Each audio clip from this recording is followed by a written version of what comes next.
Everybody has heard of Homer's Odyssey, and a lot of us have read it at some point. But what actually happens in the original epic often doesn't match up to the cinematic adaptations, the artwork, and popular presumption in general. So let's go through 9 common misconceptions about Homer's Odyssey, and then learn the real story. Number 9, that the Sirens were hot chicks. Let's look at some European paintings of the Sirens. Here's Odysseus scrupulously avoiding eye contact. Here, the Sirens again are painted as nude young women. With the nudity and unsubtle symbolism here, you can see why this part of the book got painted so often. Here's one in which the Sirens are singing to accompany what appears to be some sort of spur-of-the-moment orgy on Odysseus' ship. Now, it's well known that the great painters of centuries gone by, who lived in a world in which people looked like this, imagined the ancient world as a giant nude beach. And so when they envisioned an island of temptation, that island was populated by naked ladies, and they painted as many boobs as they could fit onto a canvas. However, here's an ancient Greek depiction of a siren. Here's another one, and another one. In the actual Odyssey, the Sirens aren't physically described at all, and the entire voyage past them takes only about 20 lines. They don't offer Odysseus hanky-panky, but instead knowledge, because as they say, quote, "We know whatever happens anywhere on Earth." You're free to imagine them how you'd like, but the Sirens in Homer's Odyssey are not a nude jam band in the midst of multiple wardrobe malfunctions. Number 8, that it's mostly about a journey. When we think of the Odyssey, we think about a dude on a boat.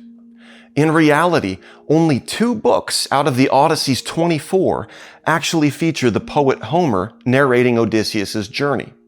In Book 5, the hero sets sail from the island of Calypso on a raft, and after barely surviving, he makes it to the land of Phaeacia. Later, in Book 13, the Phaeacians sail Odysseus to his home in Ithaca, where the vast majority of the epic takes place. And this, everybody, is the only actual traveling that Odysseus undertakes in the present day in the Odyssey, just 2 out of the 24 books. Most of the Odyssey, everything shown there in green, takes place on the small island of Ithaca. Odysseus has a minivan named after him. And so you'd think that he spent the epic going all over the ancient Aegean. But the actual Odyssey part of the Odyssey is pretty short. But, you ask, what about the Cyclops and the Sirens and the giant whirlpool? And that takes us to number 7. Number 7, that Odysseus ever tells the truth. Books 9 through 12 of the Odyssey are easily the most famous section of the epic. The tale of how Odysseus met the Cyclops, the witch Circe, journeyed to Hades, heard the Sirens, and steered between Scylla and Charybdis. And who tells this tale?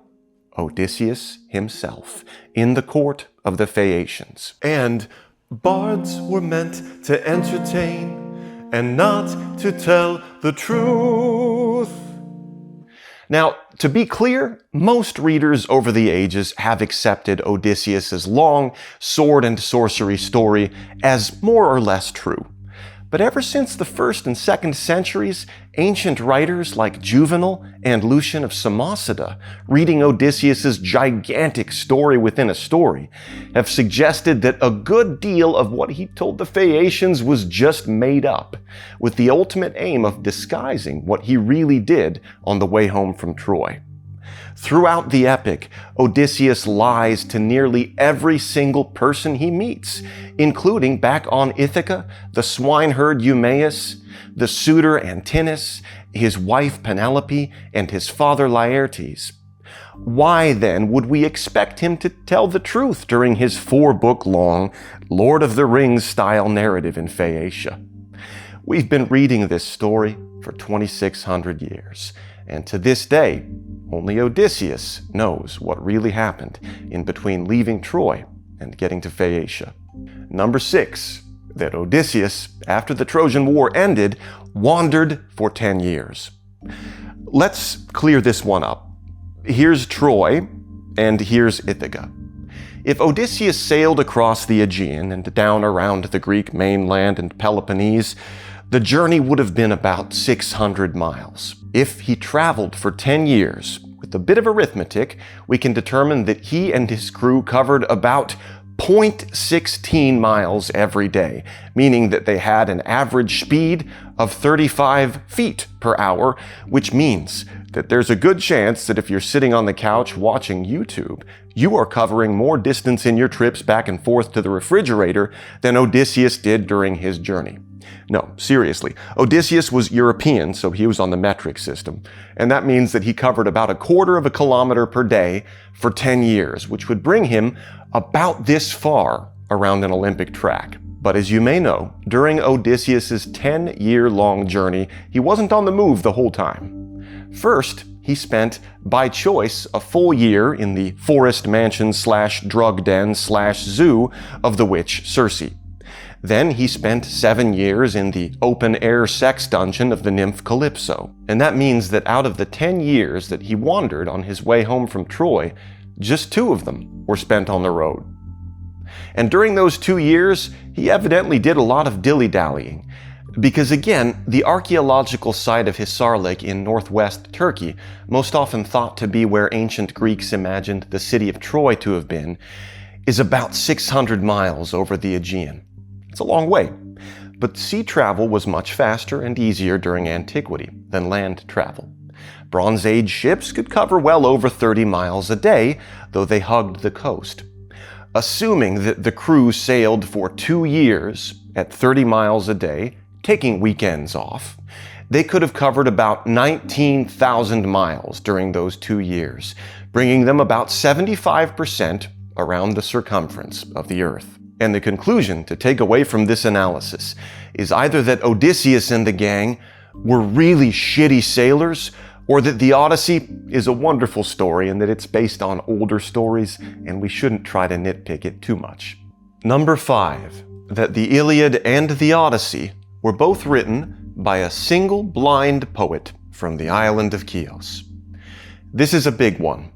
For a long time, the assumption was that a single Homo sapien wrote both of these poems. There are some hiccups to this theory, though. Bound books did not exist in 600 BCE. The way that almost everyone heard the Homeric poems was in excerpts sung by bards.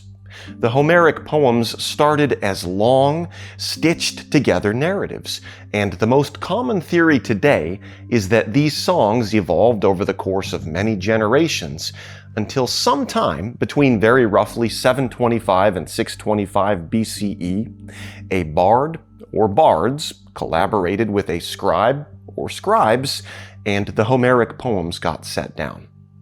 The reason that many scholars believe this is that any given page of Homer is a weird overlay of different dialects, glitches in rhythm that may indicate changes over time, and anachronistic weapons and armor. Sort of like if you read a story about World War II, only some of the soldiers had medieval broadswords and knights' helmets.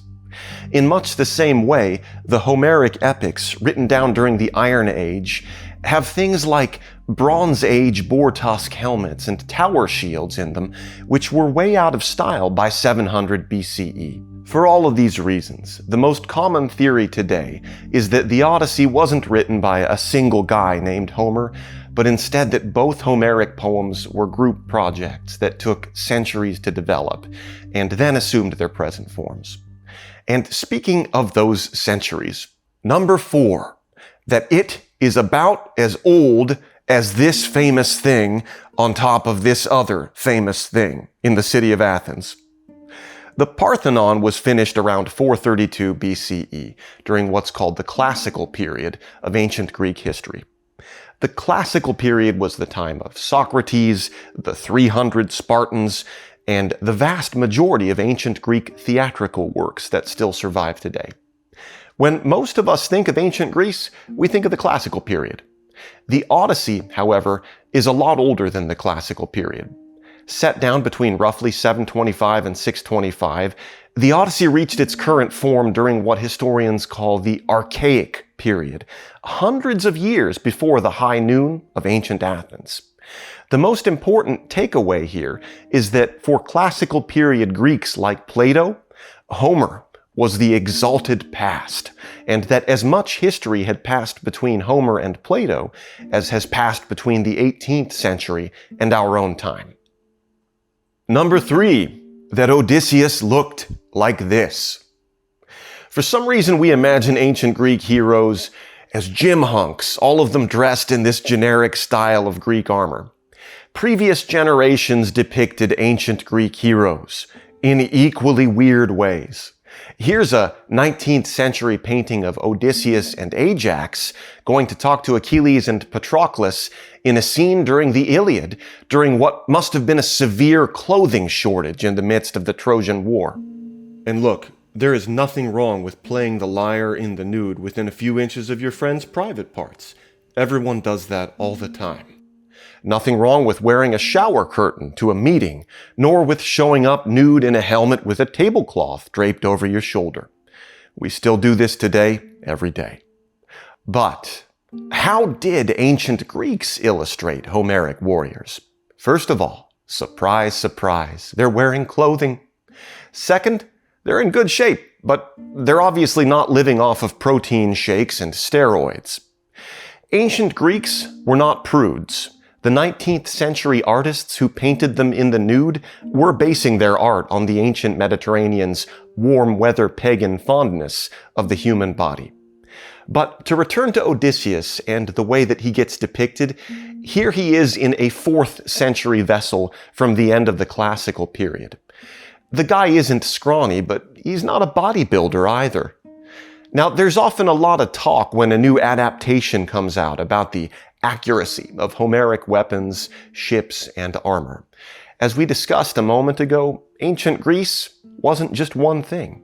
The Homeric epics came together over many centuries, and ancient Greeks themselves were not really fastidious about historical accuracy when they painted Odysseus and the gang.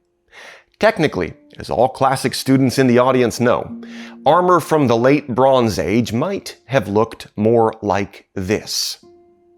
I'm personally pretty relaxed on the issue of period-correct boar tusk helmets when we're dealing with a fairy tale that has magic and witches. But whatever your take is, it's good to know the basic history, that the Odyssey was produced over 5 centuries of oral tradition, and that adapting it into performances was something that ancient Greeks themselves did, even if they didn't get every single greave and scabbard precise to what was going on in 1200 BCE. Number 2, that it was originally written in Greek. Now, most people think that the Odyssey was originally written in Greek, but I'm just messing with you. It was definitely written in Greek. Number 1, that it ends with a happy marriage. The story is, Odysseus comes home, he's reunited with Penelope, and there you have it. Happy times. As it says in Book 23, quote, "Finally at last, with joy, the husband and the wife arrived, back in the rights of their old marriage bed." As early as 200 BCE, ancient Greek scholars thought that this should have been the ending, that after 20 years, Odysseus and Penelope climb into bed together, and then curtains.